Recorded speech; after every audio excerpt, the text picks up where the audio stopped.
Antigone, Prologue. Antigone and Ismene enter from a central door of the palace. Antigone. Ismene, dear sister, you would think that we had already suffered enough for the curse on Oedipus. I cannot imagine any grief that you and I have not gone through. And now, have they told you the new decree of our King Creon? Ismene, I have heard nothing. I know that 2 sisters lost 2 brothers, a double death in a single hour. And I know that the Argive army fled in the night. But beyond this, nothing. Antigone, I thought so, and that is why I wanted you to come here with me. There is something we must do.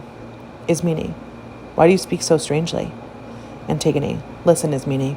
Creon buried our brother Oedicles with military honors, gave him a soldier's funeral, and it was right that he should.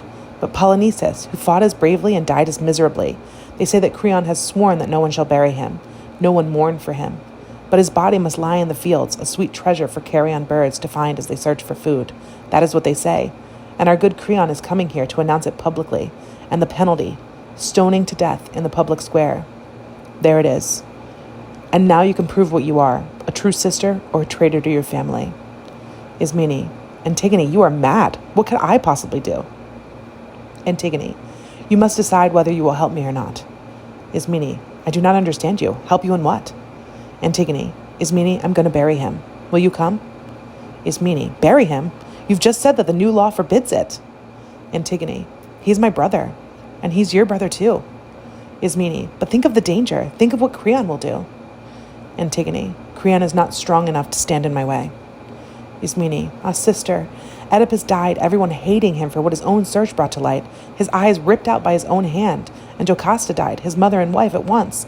She twisted the cords that strangled her life, and our 2 brothers died, each killed by the other's sword, and we are left.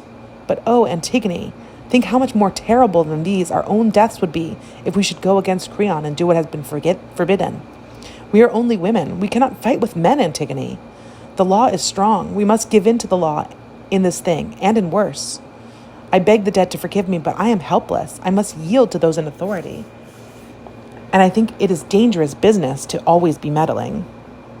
Antigone, if that is what you think, I should not want you, even if you ask to come. But you've made your choice, and you can be what you want to be, but I will bury him. And if I must die, I say that this crime is holy. I shall lie down with him in death, and I shall be as dear to him as he to me. It is the dead, not the living, who make the longest demands. We die forever. You may do as you like, since apparently the laws of the gods mean nothing to you. Ismene, they mean a great deal to me, but I have no strength to break the laws that were made for public good.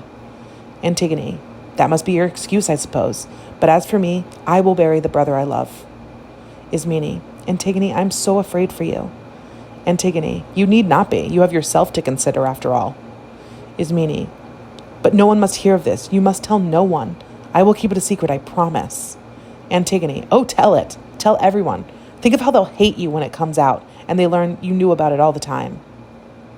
Ismene, so fiery. You should be cold with fear. Antigone, perhaps, but I am doing only what I must. Ismene, but can you do it? I say that you cannot. Antigone, very well. When my strength gives out, I shall do no more. Ismene, impossible things should not be tried at all. Antigone, go away, Ismene. I shall be hating you soon, and the dead will too, for your words are hateful. Leave me to my foolish plan.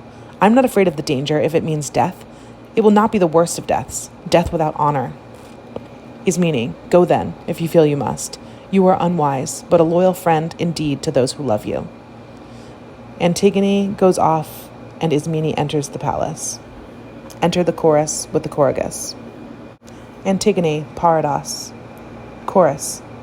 Now the long blade of the sun, lying level east to west, touches with glory Thebes of the 7 gates. Open, unlidded, eye of golden day, O marching light across the eddy and rush of Dirce's stream, striking the white shields of the enemy, thrown headlong backwards from the blaze of morning. Choragus. Polynices, their commander, roused them with windy phrases. He, the wild eagle, screaming insults above our land. His wings, their shields of snow. His crest, their marshaled hems. Chorus. Against our 7 gates in yawning ring, the famished spears came onward in the night.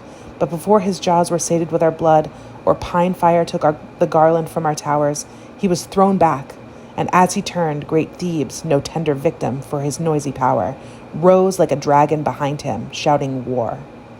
Chorus. For God hates utterly the bray of bragging tongues, and when he beheld their smiling, their swagger of golden helms, the frown of his thunder blasted their first man from our walls. Chorus. We heard his shout of triumph high in the air turn to a scream. Far out in flaming arc he fell with his windy torch, and the earth struck him. And others, storming in fury no less than his, found shock of death in the dusty joy of battle. Chorus. 7 captains at 7 gates yielded their clanging arms to the god that bends the battle line and breaks it.